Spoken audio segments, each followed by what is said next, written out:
As we speak of new information, you will specify to us the nature of the missile that was fired into Russian territory, a Western missile according to the information, and even it would be a French missile. These are the first elements you can develop soon. Yes, we have images that prove Ukrainian Sukhoi 24S fired Scalp missiles with a 186 miles range. So we will see in the next few minutes what France declares, of course, first and foremost, but also the Ukrainians and also Russia in these extremely particular circumstances. We recall that President Trump, for his part, has just taken a stand against the use of these long-range or medium-range Western missiles in Russia. This is also a very important political event. But first, the war that is unfolding where everyone is clearly fighting even more fiercely. Look at this picture. This time we're first talking about the drone war and the drone war led by the Russians against the Ukrainians. Both sides are making significant war efforts tonight, particularly with drones, which may be one of your main specialties. Explain to us what is happening in this image. The Russians are claiming this sequence where we see a tank, an Abrams tank, was likely hit. Yes, it seems to be an Abrams tank. The destruction of tanks is normal in this context. It's going to keep happening, regardless of the tank category. The most surprising aspect is the image quality. The minimal interference suggests we're likely dealing with a kamikaze drone equipped with optical fiber at the rear. This was a distinctive Ukrainian trait in the past.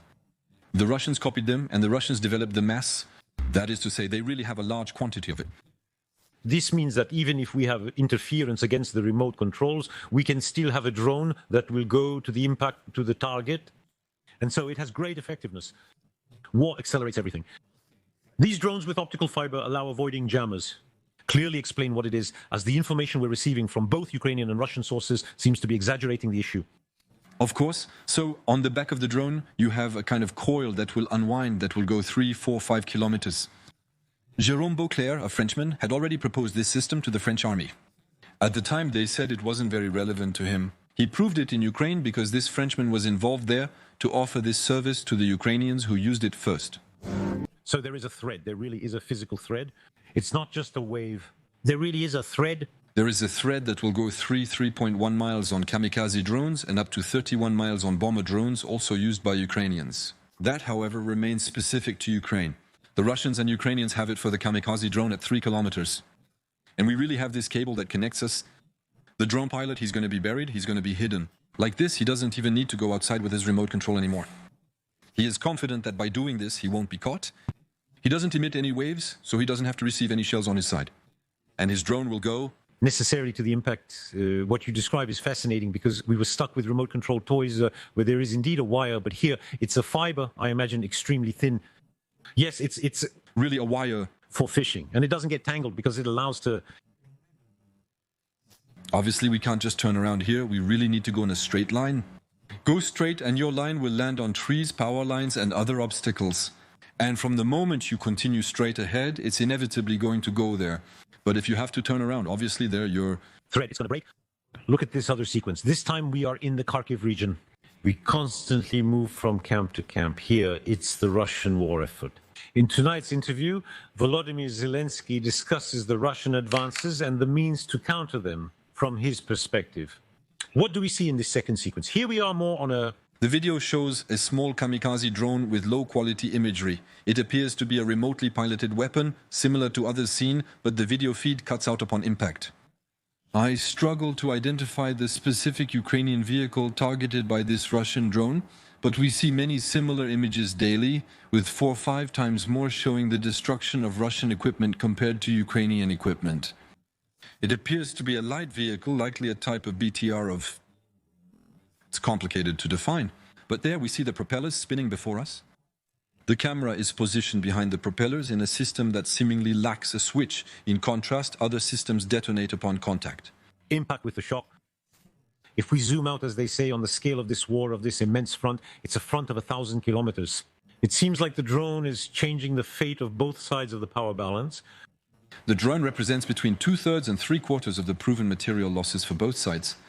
That is to say, beyond the hovering bombs, beyond the absolutely necessary and indispensable artillery, the drone is really necessary. One, for defense. We saw it with this famous offensive of the North Koreans trying to cross fields. Both sides are using thousands of drones daily, with Ukraine having an advantage in the field. It's unclear how many kamikaze drones will be used against them. Really? They have a strong production capacity with significant replenishment, early start, and well-functioning national supply chains. So by combining both camps, we're discussing around small kamikaze drones. It's going to represent 6,000, 8,000 units per day that are used across the entire front. The larger drones, which are also sometimes kamikaze drones, are going to be in the hundreds per day. Cumulatively, we can't do without them today. Really, in the same way there were Spitfires and planes. The Messerschmitt, during the Great Battle of 1940, it feels like the drone battle will remain as the emblematic battle of this war. The anti-drone battle involves both offensive and observation capabilities. Artillery and offensives now rely heavily on drones for observation. Ultimately, drones are replacing missiles in these roles. A more sophisticated and effective missile aimed at French targets and fired from an anti-tank shoulder launcher will cost 100,000 euros. We're discussing a kamikaze drone costing 600, 800 due to its optical fiber connection, increasing the price. But obviously it's better to have 1,000 kamikaze drones than one anti-tank missile, and that's the reality. It's this massification. The missile is being outclassed by the ability to produce mass, by small drones that ultimately cost absolutely nothing. These are aerial drones and ground drones.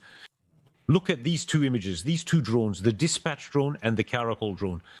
And here, it's still on the Russian side, which would be support drones. That's right, especially for transporting ammunition. Yes, so they will simply move forward to go and move. Here, once again, these are images that we had almost 2 years ago from the Ukrainians. We look, for example, at the Raitels. So we are on a Russian catch-up in the field. Demonstrations are occurring, which is normal during war, as it accelerates such events. What was not normal was that Ukraine had gained an advantage a few years ago, some time ago. Right now, we are dealing with drones that will be able to drop anti-tank mines, that will be able to go to the front line just to explode. So, when you have the ability to put 30 to 40 kilograms of explosives in that drone and you give it the order to rush into the enemy trench to try to explode in that trench, obviously it's much more effective than small flying drones that would only have 1 kilogram of payload. We're dealing with 30-40 kilos, resulting in much larger explosions. Important. There are even increasing reports of drones being used to force soldiers to surrender, whether they are Ukrainian or Russian soldiers. We'll review some images and the articles they cover. One of the drones carries leaflets with detailed instructions on how to surrender. Other drones contain speakers, carry speakers. They try to convince the opponent to raise their hands to surrender. For those who have decided to surrender, drones often guide them. They show the way to the trenches, through the minefields, and lead the opponent to us. We have the equivalent perspective from the Ukrainian side. That's exactly the case. The development is ongoing and visible, but not a surprise for those interested in the topic. You're watching the French firefighters. The Service Départemental d'Incendie et de Secours of Melun used drones with loudspeakers to communicate with lost people in the Fontainebleau forest at night. These civilian methods are being used to encourage soldiers to surrender, assuring them of their safety if they comply and warning of their fate if they resist. This was common, especially on the Ukrainian side, as they know surrendering greatly increases their chance of dying due to numerous proofs of Russian atrocities on prisoners. The Russians believe they will be killed, even though the Red Cross is allowed to visit them, which is not the case on the Russian side. Is there sometimes, you know the Ukrainian fighters very well, you are in contact with them, you just came back from there, we were really talking about it daily. Is there sometimes a problem of conscience? There was your colleague Goya, who explained as a sniper, he had experienced it in a singular combat, in a classic combat where everyone shoots. The sniper kills someone who sometimes turns his back on him. The drone operator kills someone who is sometimes defenseless compared to him. Yes, like someone who is going to shoot with a missile or someone who is going to fire a mortar shell. The difference is that we see it closer and have the visual perspective. The eyes of someone who is begging, please don't kill me. Perhaps that's what makes life more difficult. The horrors of war are intense, and the Ukrainians strongly believe they are saving lives. When they prevent Russians from continuing to advance and destroy homes, there's no doubt about the validity of their mission. Yes, we can discuss the sniper with Frank. When you mentioned it, he compared killing people to a dog attacking a child. I can kill this dog because it's simply my duty to prevent this dog from causing harm. It's the same thing when he kills a Russian. Giscard d'Estaing's testimony always struck me, saying we forget the first time in his lens that he had fought a quite very committed war. At the end of the war, he finally saw the gaze of a German in his lens, at whom he was going to shoot for the first time. But it's...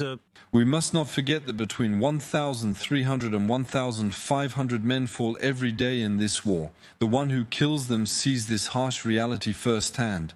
That is going to happen to him. We are going to watch and listen to a sequence that shows that the Ukrainians are fighting, so this time including with apparently very simple means. It's a very classic machine gun to shoot down shy drones. We're going to hear it in a few moments, but it simply works like that sometimes too.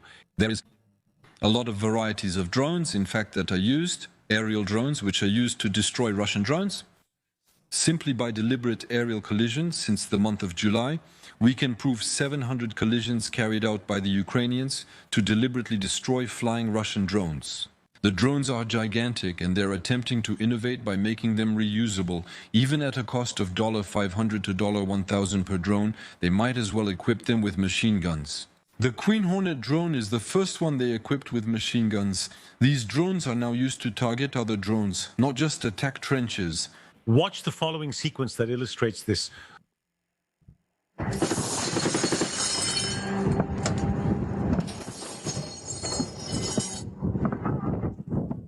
Very well, yes. I had an enemy. In one blow.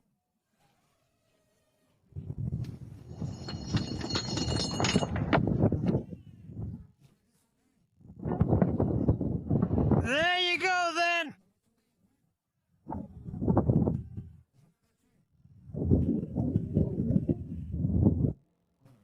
This time, what exactly hit him? So it was likely not a Russian missile, as they travel at 497 miles H, which... The Iranian Shahed kamikaze drones used by Russia typically fly around 250-186 miles adage H, making them more susceptible to interception by heavy machine guns compared to other drones. There's a ZSU, possibly a 23, which allows for a type of... Because in addition, we see that there are several cannons at the same time. So we can really saturate the sky, and there, simply they congratulate themselves on having succeeded in shooting, because objectively, I've been with them. I've spent nights with these people. There is a team that will be every 1.5 kilometers approximately that will encircle cities like Kiev, and drones are equipped with detection systems, making them visible during the day. At night, software helps locate their origin. Men communicate about small, hard-to-spot drones, warning each other of incoming threats and directing their cannons towards the drone's anticipated arrival points. Yesterday, right here, Hubert Vedrine said we are in the most dangerous month between now and January 20th. Dangerous for everyone, because obviously Trump is coming, and whoever does not have strong enough, advanced enough positions, risks being forced into a negotiation, let's say, less favorable. So everyone is moving forward. The Ukrainians are also moving forward in some points in an extremely convincing manner. Look, this will be the point we will develop in a moment. This shot that took place tonight in the Rostov region, but first this shot in the Grozny region, so against the capital of the Chechens at a police academy, successfully by a Ukrainian drone. And there we are still. Once again on a large drone, that is to say it's even a small plane, it's a Ukrainian microlight, the U-22 if I remember correctly, which is transformed into a flying bomb. This is not the first time they've done it. The last time they hit the kamikaze drone factories in Tatarstan, precisely 1,200 kilometers away. It's remarkable that these small planes, beyond the drone category, can fly undetected and without attracting interest. We are hundreds of kilometers, but yes, here we are beyond 1,000 kilometers. And the last time it was 1,200 kilometers. So shots up to 2,400 kilometers, for example, on a tank factory, it's now almost daily. That is to say, the Ukrainians have developed and massified this capability. I mentioned French cruise missiles, which are superior but have a 500-kilometer range limitation. We're discussing a lightweight, simple system that costs nothing and can strike further, catching the Russians off guard. Developing the skill of intercepting is necessary for us as well. Let's listen to the sequence, because we realize that the people on site obviously realize that they are coming, but It's too late.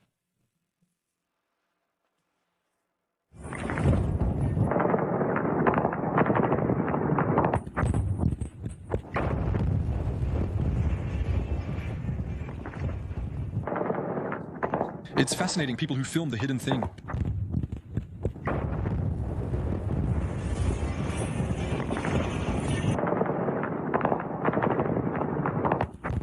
Xavier Titelman. Already we hear that we are with simple machine guns shooting in the air. They are trying to intercept it. It's to do what we call a wall of metal by shooting with all they can. What always surprises me is the people who put themselves in danger to be able to film. That is to say, instead of taking shelter while we have a plane that is falling on them, they film themselves with potentially tens of kilos of explosives, which is beneficial for us to confirm the strike's effectiveness. However, it always surprises me, especially on the Russian side. They don't respect, maybe there was no air alert, maybe they were not told that something was coming. In any case, to intercept it, they don't have the missiles or the necessary men to shoot because they didn't expect to be attacked. In terms of efficiency, we suspect they have killed dozens of people as their strikes are not random. The war effort, you mentioned some figures, we might display them to understand how much it is developed by both the Ukrainians and the Russians. Russia's drone production would reach 1.4 million units. It's an estimate, it's notably the Echoes that reported it. The production of drones in Ukraine, this industry that you have described, we would be at 4 million annually. It's colossal. Yes. It's gigantic and it's increasing rapidly. That is to say, they have almost an increase of 5 to 10% each month, and it must also be said, it's thanks to the Chinese. If the Chinese did not support them militarily, well, they sold their system to Ukraine, they would not have the opportunity to follow as much. And so I also do not understand this Chinese choice not to redirect part of this flow of spare parts engines towards Russia so that Russia can also increase its capacity. But the Ukrainians are shooting down 2 to 3 times more kamikaze drones daily, as confirmed by these figures, and they are using them much more effectively. If you want a little anecdote, I spent a little bit of time in a headquarters where they had retreated 70 meters. As a result, we had a dozen Russians who were lined up in the trench they had just taken. The Ukrainians sent small bomber drones to launch grenades, luring the Russians to take cover. The Ukrainians were familiar with the trench, having just left it that morning. After the Russians assembled in the only available shelter, a kamikaze drone was launched, killing 5 to 6 Russians right before my eyes. And that's their daily life. Could the West provide more substantial help to Ukraine in this area? It's easy, we do nothing.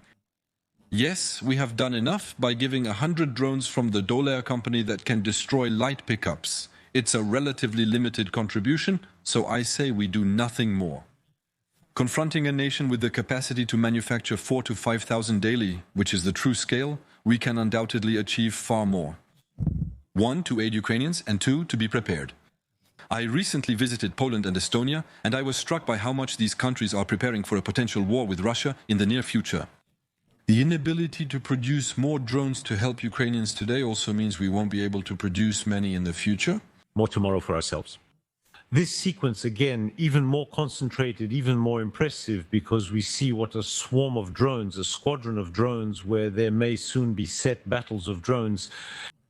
Look at this sequence. It's a sequence from the Ukrainian side. So what's interesting is not just the number, it's that not all the drones are piloted. We don't have a pilot for each drone to assign individual missions. Their mission will be, for example, to carry out a bombing at a specific location.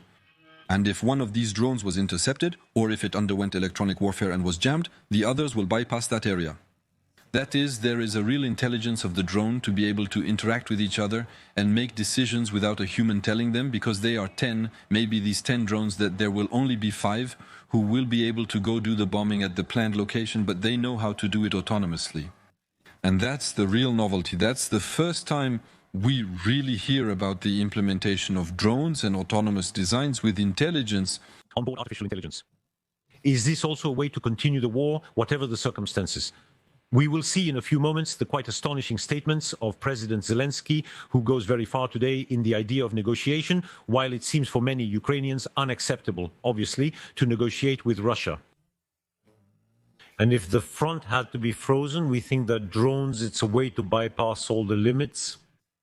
But then, we can think of the same thing about artillery or just about all weapons. Ultimately, long-range weapons will always remain usable. And the drone has become so accessible and easy that one can produce it in their basement. It's true that anyone could break the ceasefire by starting to make drone attacks. Any university can quickly produce many drones and restart attacks. So it's true that future ceasefires are going to be complicated in Ukraine, as in all countries in general.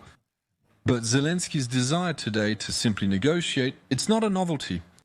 The famous memorandum for peace that took place in Switzerland for the first time and the second one that was supposed to take place, Russia refused to participate, even though there were dozens of countries, including India and South Africa, who tried to push Russia to come. So starting discussions, it's not something that is excluded by Zelensky, it's totally excluded by Russia, but it's finally on their part. The event tonight is the use of what seems to be, and you told us in the introduction, a French weapon. It would really be a French weapon that struck in the Rostov region. So in the Russian Federation weapon, we can say medium or long range for the Scalp. The 300 kilometers, that's the maximum of what we can deliver to Ukraine, if we continue to respect the international regulations. We're going to see the map. Other elements are coming to us, which we will see later in the show, as the images of debris are currently being verified. We see this map here with Rostov-on-Don. So first a word, it's also very important because it's a very important city of the Russian military command.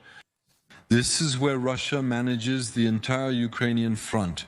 We recall Prigozhin first attacked here, then went back to Moscow. And it's true that we are very deep in it. Behind enemy lines, Ukrainians have mainly targeted the northern front in Kursk, Belgorod and Bryansk regions using provided equipment. Their own equipment allows them to strike further. The question was whether the authorization given to Ukrainians is limited to the Kursk region or applicable to the entire front behind occupied Donbass and southern zone. And today we can clearly see France had already asked before the Americans to let the Ukrainians use their weapons freely as they see fit to have maximum effectiveness, optimal. Today they had the chance to act on Rostov. It's a symbol obviously too because it's regionally the main city that is massively defended by Russian air defense. If true, to my knowledge, it's the first time a French missile of this type has been used or at least shown. It's the first proof. Previous times, when, for example, North Korean soldiers had been killed and injured, there had been 6 to 8 missiles that had been fired, and we did not know the mix there was between the British Storm Shadow and the French Scalp, which externally are very difficult to distinguish. There, it's the debris that we can identify, on which there are stickers that are specific to the... As an avid follower of French military equipment, you may be more informed than some military personnel. Is the French High Command aware of the situation once weapons are delivered to Ukraine, or do they consider it solely a Ukrainian matter at that point? The armaments provided to other countries, such as Egypt or the Emirates, are not monitored by us to determine how they are configured after the sale, similar to the current situation. They are free to use their weapons as they see fit for the best military effectiveness. However, we can tell them we do not accept bombing civilian sites, for example. We do not want to attack refineries, for instance. That can be a limit that has already been set very upstream, but we are not going to systematically validate the targets. However, we know that when the Ukrainians asked the Americans for permission to fire on Russian territory, they provided a list of targets. During Zelensky's visit to the US, he provided targets for Ukraine to focus on. There may have been similar exchanges with France. In any case, we haven't heard about it. So, what is the nature of the escalation that is taking place? The word escalation has been used. It is always contested. Some claim the escalation is merely a bluff. President Zelensky used it. Statement to Parisians that strikes with a form of alarmism that many Ukrainians do not understand. Parisian question: does Putin's threat to use nuclear weapons scare you? Do you believe he is capable? Question mark. Response from President Zelensky: only fools are not afraid of weapons. Vladimir Putin has lost his mind. The missile launches confirm the threats that should frighten the world.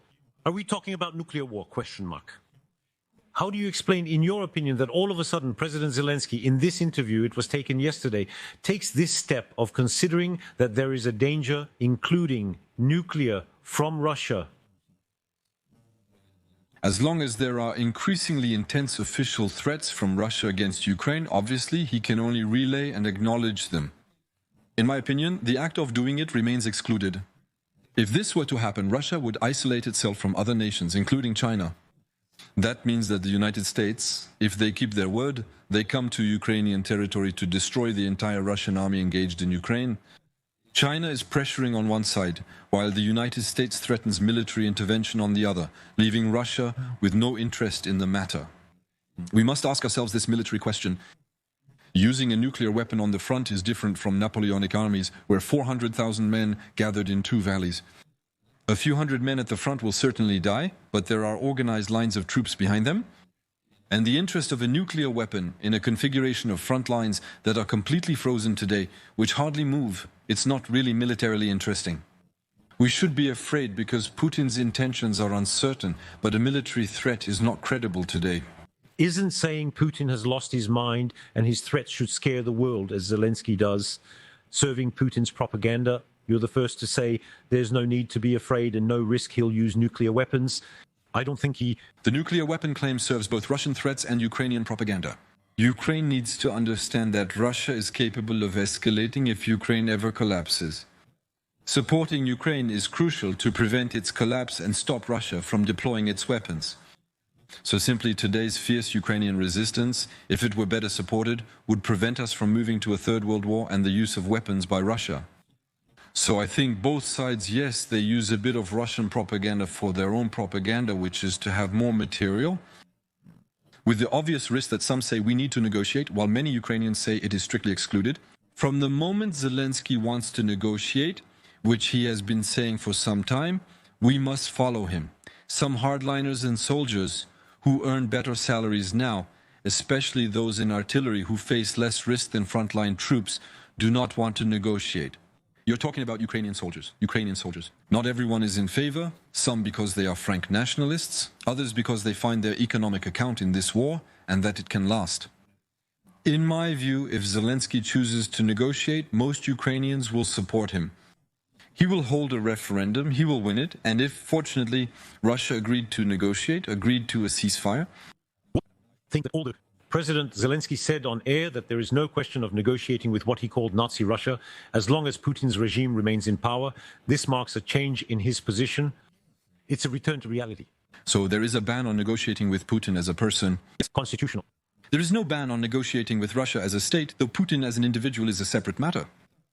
Obviously, they are at war with Russia. Militarily, as long as we do not give Ukraine the opportunity to reclaim all of its territories, it cannot continue to lose territory little by little. Might as well call for a ceasefire as soon as possible. Simply, I am convinced that Russia will refuse it. But still, isn't that a form of defeatism? Yes, it is. It's a defeat. It's a defeat not being able to support Ukraine at the necessary level for it to be able to reclaim its territory.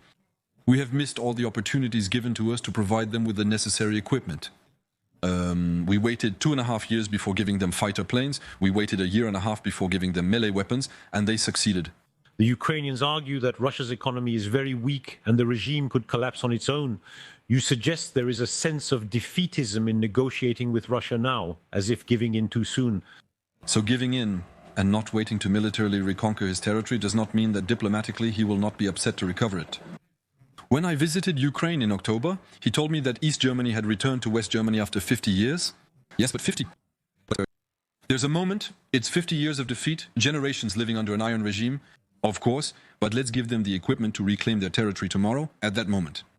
If we don't act, we must eventually accept the reality of the situation. The Russians will not be able to conquer all the territory or Donbass for years, so it's best to stop now to end the suffering on both sides. In any case, we are living this astonishing moment where both the Russians and Ukrainians, or more precisely, it's not the people, it's the Russian and Ukrainian leaders, both of them, each in a different way, are talking about a real nuclear danger, or at least a theoretically possible one. Or listen to how Ryabkov, who is the #2 Russian diplomat, is waving this risk around. This policy is aggressive from beginning to end. The United States and NATO maintain an aggressive policy. They threaten the external security of the Russian Federation and create direct and obvious threats to us. Sometimes even directly at the borders of Russia and Belarus. As a result, more and more Reckless actions, these increasingly thoughtless actions of the West create tangible risks of the situation evolving, where concretely the question of the use of nuclear weapons could arise. Not speculatively, but in full compliance with nuclear doctrine. in full accordance with the doctrinal settings declared by us. Well, that's the spoken version, the action version. It's notably these missile carriers that have carried out a regular flight over neutral waters near the west coast of Alaska. So all this, it's Russian agitation to remind what some know, that they are a nuclear power. But no one... It is surprising to hear doubts about their nuclear power status. What's unbelievable is hearing that they are still besieged and need to make an effort. The proliferation is 100% from Russia.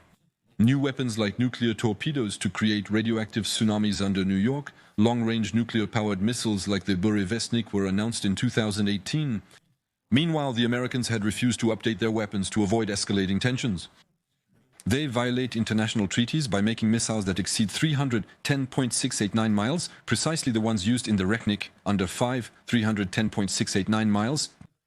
All of this, it's Russia escalating tensions, it's Russia inventing enemies, and it's Russia trying to scare by actually developing nuclear weapons or even intermediate strategic weapons that are today, that put us in danger. And to pretend that it's a response to the nasty as much as they advance that they evoke these weapons, it's obviously a lie. No one is attacking Russia, as they claim each time they make such demonstrations.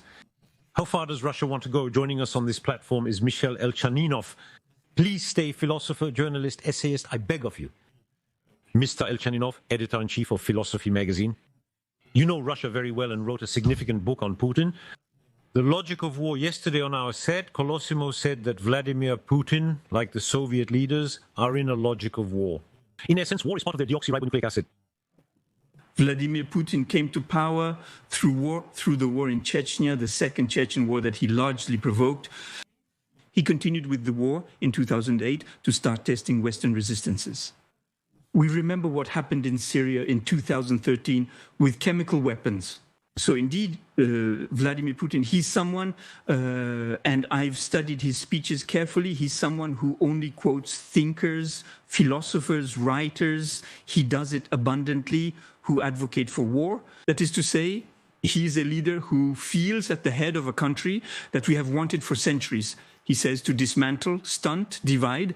And so he has now, for at least 12 years, at least since 2012, but in fact already even in the 2000s, he has accustomed his people to the idea that they would have to wage a war as glorious as the Second World War, that the West was the new enemy. And so, in fact, when we observe the evolution of Russia from the 2000s to 2010, in fact, we have prepared Russian society for war. And Putin is someone who has a virtue. He does not do everything he says, but he has been saying for years that Ukraine is not a real country and the West is an enemy. He has been telling his people to prepare for war, which is his ideological deoxyribonucleic acid, as he stated in advance. The logic of war returns to confront us. You, Xavier Titelman, a French sovereigntist, have always advocated for a strong defense. It's not normal for a country not to have a defense. Europe being so disarmed is a problem. The accumulation... European nations must be capable of self-defense against Russia if our interests diverge from those of the US. Being in NATO and subject to United States standards is problematic, especially since more than half of European equipment is purchased from the United States. The military has been sounding the alarm about this issue for decades. We have divested our sovereign ability to be strong, defend ourselves, and support our allies when needed. Being strong also means preventing a possible escalation on the part of Russia, which has this will. It's worth noting that United Russia, the Russian presidential party, has started efforts to revoke the recognition of the Low Countries' independence, which is significant. Today, a country wants to wage war on us, and we are slowly ramping up our defense capabilities. The events in Russia, Ukraine is far from admitting defeat since it is conducting extremely audacious operations.